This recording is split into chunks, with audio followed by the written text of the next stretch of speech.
Hello guys, welcome or welcome back to my channel. Jai Shri Ram, Har Har Mahadev. Let's start with our session on part 2 French Revolution. Last time हमने क्या किया था जरा देख लेते हैं हम लोग ने बहुत सारी चीजें करी थी. I want you guys to go slow with me, है ना. तुम अगर ये कर लोगे तुमको कहीं और जाने की जरूरत भी नहीं है. My aim is to provide in depth in detail explanations because I know the school they don't teach properly, and then the SST of 9th and 10th is quite hard because it deals with a lot of world history. तो revision कर लेते हैं थोड़ा सा. ठीक है, revision में हमने क्या देखा था कि ओल्ड रिजिम था, 3 टाइप के क्लासेस थे, 3 टाइप के क्लर्जी क्लासेस थे. फिर सेकंड था नोबिलिटी, थर्ड था थर्ड स्टेट हमारा, कौन सा कॉमनर्स भी. ठीक है, जिसमें बहुत सारे टाइप के लोग थे, हमने देख लिए थे कौन से टाइप के लोग थे. उसके बाद हमने क्या देखा था, दैट इकोनॉमिक क्राइसिस शुरू होने लगा. Because of population boom and then food grain का शॉर्टेज हो गया, which is called as subsistence crisis. इसके बारे में हमने पढ़ा. एंड देन फिर राइज ऑफ मिडिल क्लास हमने देखा. राइज ऑफ मिडिल क्लास कैसे हुआ, ये जो जिम्मेदारी थी ये किसके ऊपर आ गई, ये जिम्मेदारी आ गई एजुकेटेड प्रोफेशनल्स के ऊपर. तो उन्होंने क्या करना शुरू किया, उन्होंने आवाज उठानी शुरू कर दी. अब आवाज उठाने वाले कितने लोग थे, 4 टाइप के लोग थे, John Locke, Montesquieu, J Rousseau and Voltaire. ठीक है, तो they demanded an end to the feudal privileges and equal laws for all. तो इसके बारे में हमने पढ़ा था और हमने खत्म कर दिया. So now we are going to start with the outbreak of the revolution. हम लोग लाइन टू लाइन पढ़ेंगे, भले ही इसमें टाइम लग जाए, I don't care. I want you guys to study for once and for all. ठीक है, तो अभी आउटब्रेक ऑफ रेवोल्यूशन की बात चल रही है. Louis the 16 had increase the taxes that we already know of. उसके बाद for reasons you learned in previous section, how do you think he could have gone about doing this? In France of the old region, the monarch did not have the power to impose taxes according to his will alone. Rather, he had to call a meeting of the Estates General, which would then pass his proposals for new taxes. The Estate General अब नया नया आया है कि जितने भी taxes impose होते हैं उसमें हमारा किंग प्लस कौन होता है, एस्टेट्स जनरल, जो मैंने यहाँ पे लिखा है, estates general called. Okay, then pass his proposals for new taxes. Estates general was a political body to which the 3 estates sent their representatives. However, the monarch alone could decide when to call a meeting of his body. The last time it was done in 1614. Okay. Now, some important dates we are going to see. First is 1774. Louis XVI became the king of France. Faces empty treasury, growing discontent with society of old region. फिर उसके बाद क्या हुआ, 89 में Convocation of Estates General, Third Estate Norms, National Assembly. The Bastille is strong, raising revolt in the countryside. In 1791, a constitution is framed to limit the powers of the king and guarantee basic rights to human beings. So now we are here. ठीक है, हम यहाँ पे पहुंच गए हैं 1789 तक. On 5th May 1789, Louis XVI called together an assembly of estates general to pass proposals for new taxes. A represent hall in Versailles was prepared to host the delegates. The first and the second estates sent 300 representatives each, who were seated in the rows facing each other on 2 sides, while 600 members of third estates. Now, first and second के कितने लोग आए थे, total आए थे 600 दोनों मिला के, मतलब इनके 300 इनके 300, और बाकी के जो 600 आए थे वो कौन से आए थे, थर्ड एस्टेट से आए थे. They were all facing each other, they were sitting and facing each other. Okay, now the third estate was represent by its more prosperous and educated members. Reasons हमने लास्ट वाले में पढ़ा था कि बहुत सारे थिंकर्स जो है वो आगे आ रहे थे, और थिंकर्स ही नहीं, एजुकेटेड थिंकर्स. तो अब उनका क्या रोल था इसमें, हम वो देखेंगे. Peasants, artisans and women were denied entry to the assembly. So ये जो बड़ी बड़ी बातें करते हैं ना कि ब्रिटिशर्स इंडिया में आए और उन्होंने बोला वी फिल्थी इंडियंस, यहाँ पे औरतों को कोई हक नहीं है, हम उनको हक देंगे. तुम क्या कर रहे थे तुम्हारे टाइम पे, तुम भी तो वही कर रहे थे. You were denying entry to peasants and women. आप हमारे यहाँ पे बहुत बड़ाई कर रहे थे, बट यहाँ पे देख लो इनकी भी हालत क्या थी. However, their grievances and demands were listed in some 40,000 letters which the representatives had brought with them. Let us see what happened. ये अलग है, अभी इस पे आए नहीं है हम लोग, तो देखते हैं अभी क्या है. ठीक है. Voting in estates general in the past had been conducted according to the principle that each estate had one vote. This time too Louis XVI was determined to continue the same practice. ठीक है. But now कितने members थे? There were total 1200 members, 1200 members, out of which 600 from 1 2 and 600 from 3. ठीक है. But the members of the third estate demanded the voting now to be conducted by the assembly as a whole, where each member would have one vote. So if each member would have one vote, तो फिर तो 600 तो सिर्फ third estate के पास ही हो गए, है ना. This was the democratic principles put forward by philosophers like Rousseau in his book Social Contract. When the king rejected this proposal, members of the third estate walked out of the assembly in protest. तो यहाँ पे मैंने क्या लिखा है? Voting by estate versus voting by head. Clergy and nobility wanted one vote per estate, outvoting the third estate. मतलब एक तो वोट फर्स्ट estate का, दूसरा वोट सेकेंड estate का as a whole, and then third estate का एक vote. Now these both were always together, so third estate कुछ भी बोले, ये दोनों तो आपस में समझौता करके जीतने ही वाले थे. थर्ड estate ने क्या बोला? Every member should have one vote, so in total 1200 votes would be counted. Okay. फिर उसके बाद third estate demanded one vote per person for equality, and this was put forward by who? Rousseau. In which book? Social Contract. है ना. इसके बाद देखते हैं हम क्या हुआ. The representatives of third estate viewed themselves. Give me 1 second. I'm just confused about one thing. Just want to confirm something. नहीं तो फिर प्रॉब्लम हो जाएगी. हाँ, the recording is going on. Okay. Now, so the representatives of the third estate viewed themselves as spokesperson for the whole of France nation, because जो clergy था और जो नोबैलिटी था वो इतने कुछ ज्यादा नहीं थे. सबसे ज्यादा इन नंबर कौन था? Third estate. क्योंकि टैक्सेस भी वही भरते थे, बीट डायरेक्ट और इनडायरेक्ट, काम भी वही करते थे, बिजनेसमैन भी उसी में थे, गरीब लोग भी उसी में थे. On 20 June, they assembled in hall of an indoor tennis court in grounds of Versailles. They declared themselves a national assembly and swore not to disperse till they had drafted the constitution for France that would limit the powers of monarch. Now, the first and the second estate were alag, and the third estate had decided that now they are going to make the constitution, है ना. और तब तक नहीं जाएंगे यहाँ से जब तक कि इनका कॉन्स्टिट्यूशन बनके रेडी नहीं हो जाता. और इसमें इनका मोटिव क्या था? To limit the power of who? The monarch. क्योंकि उसके पहले क्या होता था? जो भी चाहे मोनार्क वो कर सकता है. They were led by Mirabeau and Abbé. Mirabeau was born in noble family but was convinced of the need to do away with society of feudal privileges. He brought out a journal and delivered powerful speeches to the crowd assembled at Versailles. ठीक है, यहाँ तक देखते हैं अभी हम लोग.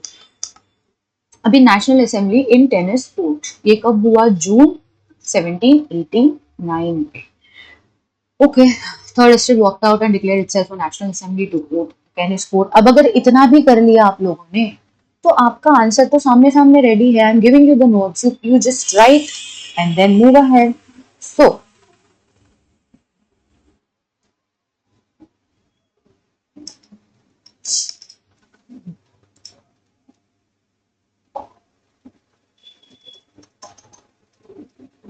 now let us just go ahead and see what happened. हम कहाँ तक पहुंच गए? हम पहुंच गए यहाँ तक. Let us see. Epicurus, originally a priest, wrote an influential pamphlet called as What is the Third Estate? क्यों? क्योंकि उनके मन में patriotism, the will to form the constitution, उनको वो जगाना था, जिसके लिए उन्होंने लिखा What is the Third Estate? While the National Assembly was busy at Versailles drafting a constitution, the rest of the France seethed with turmoil. A severe winter had meant a bad harvest, a price of one dead rose. Often bakers exploited the situation and hoarded supplies. After spending hours in line on long queues, the bakery crowd of angry women stormed into the shops. Now, at the same time, the king ordered troops to move into Paris. Now, अब king ने यही गलती कर दी ना, एक तो यहाँ पे विंटर आ गए, winter has come, and then पैसे बढ़ गए, अब लॉन्ग क्यू में लोग खड़े हैं, कौन खड़ी है, विमेन खड़ी है, बिकॉज अल्टीमेटली खाना किसको प्रोवाइड करना है, विमेन को करना है. सो दे वर ऑल फ्रस्ट्रेटेड. सो इनको संभालने के लिए अब मोनार्क ने या किंग ने क्या गलती कर दी, इन्होंने क्या कर दिया, किंग ने अपनी ट्रूप्स को भेज दिया पेरिस. इनको खाना लेके भेजना चाहिए था, इन्होंने हथियार लेके भेज दिया. अब और गुस्सा है ना. On 14th of July, the agitated crowd stormed and destroyed the Bastille. इतना समझ में आया आपको, कहाँ पे चले गए, बेस्टिल में चले गए. क्या हुआ, royal prison and symbol of despotism. Paris crowd formed Bastille to seize weapons, start the revolution, triggered peasants' revolt in countryside, attacked the landlords and burned the record of dues. क्यों? Because उनकी loan माफ होनी चाहिए ना. अगर ये लोग कुछ कर ही रहे हैं, ये लोग स्ट्रॉन्ग कर ही नहीं रहे हैं, तो better destroy the evidence that they are supposed to pay any money to the landlord. बात खत्म हो गई ना. So, in the countryside, rumors spread that the village to village that the lords of Manor had hired bands of brigands who were on their way to destroy ripe crops. Now, ये होता है आपका कि मतलब इन्होंने बातें फैला दी. So, caught in frenzy of fear, peasants in several districts seized the hoes and pitchforks and attacked Chetu. ठीक है. अब ये इसका मतलब क्या होता है, कैसल और stately residents belonging to king और नोबलमैन, एंड मैनोर का मतलब होता है an estate consisting of lord's land and his mansion. They looted, hoarded grains, and burned down the documents containing records of manorial dues. A large number of nobles fled from their homes, many of them migrating to neighboring countries because now they felt threatened. अभी तक क्या हो रहा था, the peasants were feeling threatened, but now the tables have turned, my dear students. Now अब क्या हो रहा है, जो नोबल्स है उनको डरावनी फीलिंग आ रही है, उनको ऐसा लग रहा है कि उनको भगा भगा के मारा जाएगा, which should happen, no. आगे देखते क्या हुआ. Faced with the power of his revolting subjects, Louis XVI finally accorded recognition to National Assembly and accepted the principle that his power from now would be checked by a constitution, which is a good thing, no. तो इसने finally agree किया, ठीक है. Abolition of feudal, ये देखो, abolition of feudal privileges in August 1789. National assembly abolished peoples feudal dues, privileges of nobility. So ये लोगों को मजा आ गई, ये लोग हो गए खुश. On the night of 4th August, the assembly passed a decree abolishing the feudal system. Members of the clergy too were forced to give up their privileges. Theatres abolished and land owned by church were confiscated. Now here's the issue. जब religion का आप कुछ ले लेते हो तो मिर्ची किसको लगेगी, रिलीजियस लोगों को, ठीक है. बट हुआ क्या कि ये जो रिलीजियस लोग थे ये सेवा नहीं कर रहे थे लोगों की, ये क्या कर रहे थे, लोगों को और प्रॉब्लमेटिक सिचुएशंस में डाल रहे थे. As a result, the government acquired assets worth at least 2 billion livres. अब ये चीज इंडिया में भी हो रही है, बट प्रॉब्लम क्या है, the temple structures are working independently in India. Why I am connecting this with India is because तुमको पता चले कि इस देश में क्या चल रहा है. तो तमिलनाडु गवर्नमेंट है, ये सारी गवर्नमेंट क्या कर रही है, जितना भी पैसा है जो हिंदू टेम्पल्स ने जमा किया है, ये चाहती है कि वो अपने पास ले ले, अपने अंदर ले ले. They bring it under the purview of the taxation, which is wrong. हम अपनी श्रद्धा से अपना पैसा देते हमारे मंदिर के लिए, हम इसके लिए नहीं देते कि आप उस पर टैक्सेशन फाइल करें. अगर आपको पैसा कमाना ही है तो कोई और जरिए से करिए. आप मस्जिद पे लगा दीजिए टैक्सेशन, आप चर्च पे लगा दीजिए टैक्सेशन, वहां पे तो नहीं लगता. पर इनको क्या दिखता है, सिर्फ इनको दिखते हैं मंदिर, कि इनको मंदिर पे लगाने हैं टैक्सेशन, बाकी कहीं नहीं लगाने. सो ये जो यहाँ पे हुआ है हमारे साथ भी वो ही रहा है. Now, Declaration of the Rights of the Man and Citizen, inspired by American Declaration of Independence, stated natural rights for man, which are liberty, equality, fraternities भाईचारा, राइट टू प्रॉपर्टी मतलब capitalism, freedom of speech and religion. अभी इनके religion एक है, इनको पता नहीं क्या ही फ्रीडम ऑफ रिलीजन चाहिए। हम्म अब देखते हैं फ्रांस बिकम्स कॉन्स्टिट्यूशनल मोनार्की। उससे क्या होगा, उससे क्या होगा, हम देखते हैं उससे क्या होगा। ठीक है, so let us now change the color of the pen because I want my uh, this thing to look very beautiful. The National Assembly completed the draft of the Constitution in 1791. Its main objective, अच्छा 1791 में ऐसा नहीं था कि French और British हमारे India में नहीं आए थे, वो आ चुके थे, उन्होंने पैसा जमा करना शुरू भी कर दिया था। ठीक है, its main object was to limit the powers of the monarch. These powers, instead of being concentrated in the hands of one single person, were now separated and assigned to different institutions like legislature, executive, and judiciary. ठीक है, this made France a constitutional monarchy. How it worked हम देखते हैं, कुछ नई बात नहीं है, हमने बहुत बार पढ़ चुका है ये सेम चीज। अब एंड एक्टिव सिटीजन्स होते हैं और पैसिव सिटीजन्स होते हैं, इसमें भी देखो अभी इनका भेदभाव है। ठीक है, ऐसा भी नहीं है कि सबको ही कुछ ना कुछ मिल जाएगा। Active citizens are entitled to vote about 4 million of a population of 28 million. So rest of the 24 million people were still not able to vote. हो सकता है कि उसमें से काफी बच्चे हो, बट रियलिटी क्या है हम देखते हैं। पैसिव सिटीजन्स वो है no voting rights about 3 million men, women and youth below 25. अब ये लोग क्या करेंगे, वोट करेंगे। वोट किसको करेंगे, इलेक्टर्स। कितने लोग हैं, 50,000 लोग हैं। वोट करेंगे तो कहाँ पे जाएंगे, नेशनल असेंबली में जाएंगे, 745 मेंबर्स बनेंगे। ये हो गया लेजिस्लेचर। अब एग्जीक्यूटिव में कौन है, एग्जीक्यूटिव में आएगा किंग। तो नेशनल असेंबली क्या करेगी, कंट्रोल करेगी किंग को, but king had the power to veto. ठीक है, और नेशनल असेंबली और भी किन पे करेगी कंट्रोल, मिनिस्टर्स पे कंट्रोल अगेन। तो अब यही एक्टिव सिटीजन्स क्या करेंगे, जज के लिए भी वोट करेंगे। सुनाओ, यहाँ पे देखते हैं कुछ की pointers. The king's power was limited. France became a constitutional monarchy. Separation of powers. How legislature जो है, separation of power का meaning क्या होता है, core क्या होता है, that the legislature will not enter into the work of executive, the executive will not enter in the work of judiciary, and so on and so forth. But they will always follow the practice of checks and balances, कि मतलब भले ही हम एक दूसरे का काम अपने हाथ में नहीं ले रहे, बट हम एक दूसरे को ढंग से काम करना सिखा सकते हैं, या ये तो बोल नहीं सकते कि भाई तुम तुम्हारा काम सही से नहीं कर रहे हो, please do your job properly. ठीक है, legislative assembly elected by the citizens made laws. King क्या करता है, executive power to implement the laws and citizen classified as active citizens and passive citizens. फिर उसके बाद अब देखते हैं और क्या लाया इन्होंने, और क्या नया किया। ठीक है, the constitution of 1791 vested the power to make laws in National Assembly, which was indirectly elected. That is, the citizen voted for a group of electors who in turn chose the assembly.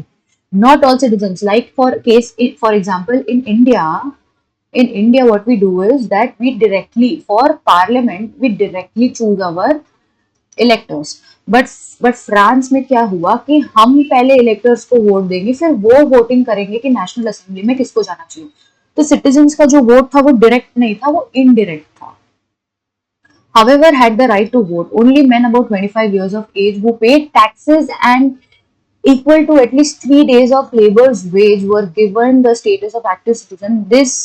That is, they were entitled to vote. So now sometimes I feel that this is right also, because if I am earning, if I am paying my taxes, I might as well get the right to choose the legislature for me. No, for someone who is not doing anything, who is not contributing in the society, except for the women and children. जैसे women है, if they're housewives, even they should be allowed to vote. But then आप एकदम ही निकम्मे हो, आप कुछ नहीं कर रहे हैं, आप पढ़े लिखे नहीं हो, your vote can be easily manipulated. For example, in India, आपका वोट खरीदना इतना आसान है और आपके वोट की वैल्यू इतनी सस्ती है कि आप कुछ पैसों के लिए और चिकन और दारू के लिए लोग अपना वोट बेच देते हैं 5 साल के लिए।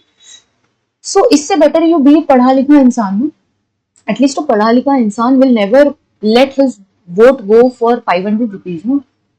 So sometimes I also feel that this is true because India is a very, यहाँ पे सिविक सेंस बहुत खराब है लोगों की, तो I can also agree to the fact that यहाँ के वोट खरीदना भी बहुत आसान है। आप किसी को भी 500 रुपए देके अपना वोट खरीद सकते हो। If good amount of money, if you want to win elections, give money. They are so cheap, you will easily win. This happens in the place where I live and everywhere across the country. Not everybody is like that, but then most of the people are like that. Okay, ये हो गया declaration of rights. और फिर economic reforms भी आए कि क्या uniform laws, weight measures, local government elected, decentralisation of power. तो पावर डिसेंट्रलाइज हुआ मतलब पावर इज डिस्ट्रीब्यूटेड। अब हम कहाँ पे हैं, हम देखेंगे ये डिक्लेरेशन ऑफ राइट्स है। Declaration of Rights of Man and Citizen. Man and woman, men and citizen. Men are born to remain free and equal in rights, so women are not. The aim of every political association is the preservation of the natural and inalienable rights of man. These are liberty, property, security, and resistance to oppression. So, are women not allowed to resist against the oppression? And French being a very constitutional nation and very forward-looking nation, उनके इसमें women का जिक्र ही नहीं है। They were considered as a third person, है ना, third class citizens. The source of all sovereignty resides in the nation. No group or individual may exercise authority that does not come from people. Okay, ठीक है, people में women भी आती है, but you only are interested in men. तो क्या कर सकते हैं? Liberty consists of power to do whatever is not injurious to other. Okay, आप जो करते थे वो ठीक है, but अब liberty में क्या है? Should not be injurious to others. Law is expression of general will. आप लोग ये एक बार पढ़ लेना, पता नहीं declaration of rights. The Constitution began with Declaration of Rights of Man and Citizens. Rights such as right to life, freedom of opinion, equality, ये सब किसके लिए है? सब आदमियों के लिए, औरतों के लिए कुछ भी नहीं है। कंटेंशियस मैन, क्या बोल सकते हैं? कुछ भी नहीं बोल सकते हम। और फिर इसके बाद ना ये डिफरेंट पॉलिटिकल सिंबल्स इन्हें लिया था। क्या था? The broken chain. चेन को तोड़ने का मतलब क्या है? सिंबल क्या है कि हम स्लेवरी से मुक्त हो गए हैं। सॉरी, हम फाइनली फ्री हो चुके हैं। बंडल ऑफ रॉड्स का मतलब होता है यूनिटी, एकता, can not be easily broken. Strength lies in unity. फिर क्या है? An eye with a triangle radiating light. The all-seeing eye stands for knowledge. The rays of the sun will drive away the clouds of ignorance. Sceptre, symbol of royal power, and snake biting tail in the form of a symbol of eternity. Life is a circle. Life becomes a full circle. ठीक है? A ring is neither beginning or an end. उसके बाद क्या है? ये topic इसकी है हमारी। Cap worn by slave upon becoming free. Blue, white, red, the national colors of France. फिर उसके बाद ये कौन है? हमारी परी, a winged woman, personification of the law. And the law tablet. Law is same for all. Now, France abolishes monarchy and becomes a republic. अब देखो ट्रांजिशन कैसे आया। हमारा ट्रांजिशन कैसे आया? हमारा ट्रांजिशन आया ऐसे कि सबसे पहले ओल्ड रीजन था, ठीक है, और ओल्ड रीजन था, बहुत परेशान थे लोग। थर्ड एस्टेट को ही सारे डायरेक्ट और इनडायरेक्ट टैक्सेस भरने पड़ रहे थे। फिर उसके बाद सब्सिस्टेंस क्राइसिस आया। उसके बाद क्या हुआ कि अब मीटिंग हो रही थी, तो मीटिंग में फर्स्ट, सेकंड और थर्ड एस्टेट आए, बट यहाँ पे तीनों के सिर्फ एक ही एक वोट थे, मतलब टोटल 3 वोट थे, तो ये दोनों हमेशा आउट नंबर करेंगे थर्ड को। तो थर्ड वाले लोगों ने क्या बोला? इंडिविजुअल राइट्स चाहिए, इंडिविजुअल वोटिंग राइट्स चाहिए। इन्होंने मना कर दिया। फिर उसके बाद ये कहाँ चले गए? ये टेनिस कोर्ट चले गए। टेनिस कोर्ट में जाके इन्होंने खुद को डिक्लेयर कर दिया एज ए नेशनल असेंबली। फिर उसके बाद क्या हुआ? इन्होंने बोला हम अपना कॉन्स्टिट्यूशन खुद बनाएंगे, और तब तक यहाँ से नहीं जाएंगे जब तक हमारा कॉन्स्टिट्यूशन बन नहीं जाता। फिर उसके बाद क्या हुआ?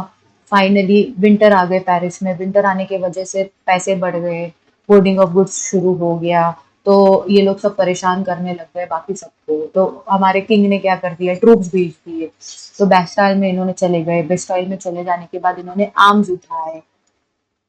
फाइनली किंग को अक्ल आई और फिर उन्होंने डिसाइड किया कि national assembly is going to be the assembly of third estate, and then हम फिर उसके बाद अपना कॉन्स्टिट्यूशन बनाएंगे।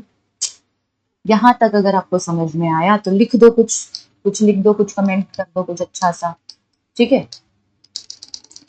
बाकी let us see, reign of terror भी आ चुका है, we have to complete this also because I am going to bring 3 parts. Oh, बहुत बचा है।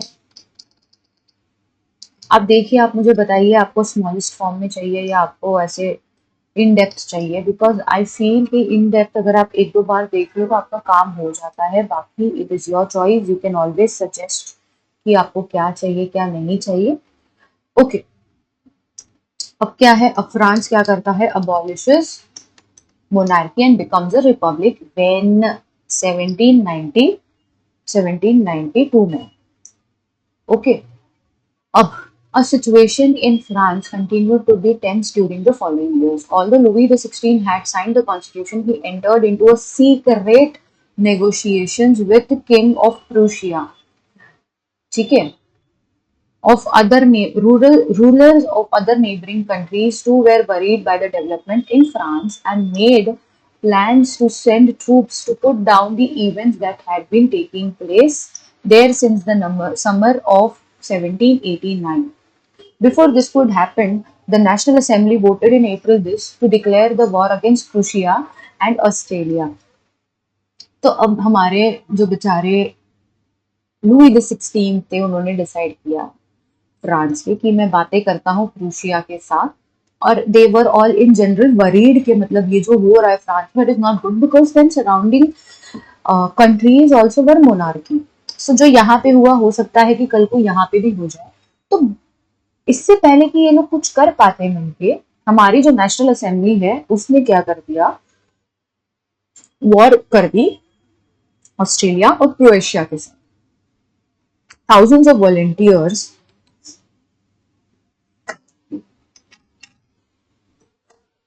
Now, thousands of volunteers thronged from the provinces to join the army. मतलब इनको इतना गुस्सा था मन में कि लोग आर्मी में ज्वाइन होने के लिए लड़ रहे थे। They saw this as a war of people against the kings and aristocracies all over Europe. Among the patriotic songs they were sung by the Marseillaise, composed by poet Roget de Ali. It was sung for the first time by volunteers from Marseille. They marched into Paris and so got its name. अब देखो बहुत important चीज हमको आ गई है। देखो कभी भी कोई भी आ, ये होता है, उसके लिए नेशनल सॉन्ग, नेशनल एंथम होना बहुत जरूरी है, बिकॉज वो हमको वो हिम्मत दे जाता है जो यूजुअली कोई भाषण से नहीं होता। So when ever, I don't know this happens with me, आप लोगों के साथ होता है कि नहीं होता मुझे नहीं पता, बट जब भी मैं कोई मूवी देखने जाती हूँ उसमें नेशनल एंथम चल रहा था, मेरे से कंप्लीट ही नहीं होता, because I get emotional so quickly that it is beyond comprehension. So एक नेशनल सॉन्ग होना बहुत जरूरी है, एंड फॉर दैट एक इन्होंने नेशनल सॉन्ग भी कंपोज कर दिया। The Marseillaise is now a national anthem of France. Okay, the revolutionary was brought the losses and economic difficulties to the people. While the men were away fighting at the front, women were left to cope with the task of earning and living, looking after their families. ठीक है, तो ऐसा नहीं है कि women अगर directly participate नहीं कर रही है तो उनका कोई कंट्रीब्यूशन नहीं है। Large sections of the population were convinced that the revolution had to be carried further, as the Constitution of 1791 gave political rights only to the richer sections of the society. Political clubs became an important rallying point for the people. Okay. The most successful of this club was the Jacobians, which got the name after from the former convent of Saint Jacob in Paris. Women too had been active throughout this period, formed their own clubs. Section 4 of this chapter will tell you more about the activities and the demands of the Jacobians. Okay? Now, the members of the Jacobean club belonged mainly to the less prosperous sections of the society. They included small shopkeepers, artisans such as shoemakers, party cooks, watchmakers, painters, as well as the servants and daily wage workers. तो ये Jacobean जो club था, ये club normal लोगों का club था, ये गरीब लोगों का क्लब था, ये मिडिल क्लास वाले लोगों का क्लब था। और ये लोग क्या करते थे, ये लोग डिमांड्स रखते थे। A large group among the Jacobians decided to start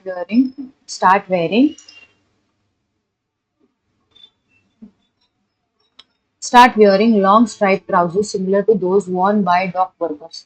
This was to set themselves apart from the fashionable sections of the society. तो सबसे पहला आप कैसे दिखा सकते हो कि आप अलग हो, ये ऐसे दिखा सकते हो तब जब आप कुछ अलग तरीके से कपड़े पहनते हो.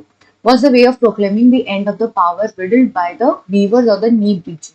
These Jacobians came to be known as sans culottes, literally meaning those without knee breeches. Sans-culottes men wore in addition a red cap that symbolizes liberty. Women, however, were not allowed to do so. Again, इनकी society में औरतों के ऊपर तो मतलब कोई इज्जत तो खास थी नहीं. In summer of 1792, the Jacobians planned the insurrection of the large number of Parisians who were angered by the short supplies and high prices of food. On the morning of 10th, they stormed into the palace of Tuileries, massacred the king's guard, and held the king himself hostage for several hours. Later, the assembly voted to imprison the royal family. Elections were held. From now, all men of 21 years and above, regardless of wealth, got their right to vote. The newly elected assembly was called as the Convention. On the 21st September 1792, is abolished the monarchy and declared it as a republic. As you know, republic is a form of government where people elect their government, including the head of the government. There is no hereditary monarchy. You can try and find out some of the countries that the republics and investigate when and how they become so. Okay. Louis the 16th entered to death by a court at the charge of treason. Treason का मतलब क्या? Betrayal of one's country or government. Okay. The Queen Mary Antoinette met with the same fate shortly after. बेचारी उसको भी मार दिया. Okay. So I feel that I should stop right here right now because मैं तुम्हारे videos को ज़्यादा long नहीं रखना चाहती. I know because it is not very easy to do that. Okay. So बहुत ही जल्द मिलती हूँ मैं तुम लोगों को चैप्टर 1 पार्ट 3 पार्ट 4 के साथ. अगर कुछ नहीं समझ आ रहा, कुछ नहीं ठीक लग रहा, if you have some suggestions you can always text me via comments और anything else. I have an Instagram account also. There also you can post all the doubts that you have related to SSC, science, maths, anything that you like, or with the strategy in general, and I will surely try and help you out. Thank you. Jai Hind, Jai Bharat. Let's meet with the next topic, which is Reign of Terror.